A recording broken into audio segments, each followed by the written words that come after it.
My day begins before the sun even rises. I start up my car and leave from where I'm parked at 4 a.m. I get back to my house, my apartment in Yonkers, and I drive around until I find a parking space close enough to my house.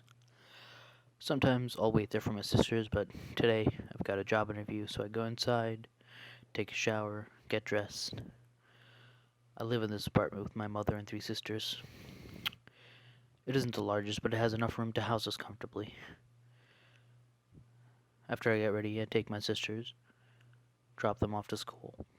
I drive around, making sure they all get to school, and eventually I go back and go to my girlfriend, who lives on the east side of Yonkers. To be honest, I spend most of my time throughout the rest of the day there with her, and there's more to do near her house. We go to the local movie theater. There's a pretty nice all-you-can-eat sushi restaurant near her, and honestly, I like to shop at the grocery stores closer to her. Even with all this, it doesn't change, where I actually live. Uh, you know, I live in the west side of Yonkers, and that's where my day starts and ends. I should get going. I actually need to finish my morning routine and get to my girlfriend's house. I leave my house early to take a walk around my neighborhood while waiting for my boyfriend to arrive, enjoying the day while the good weather still lasts. The most prominent sound? It's definitely the birds. You can never see them with a glance, but they fill the trees and bushes if you look close enough. Usually, my boyfriend drives me if I need to go places, but if he can't, I take this road downhill until I reach the bus stop.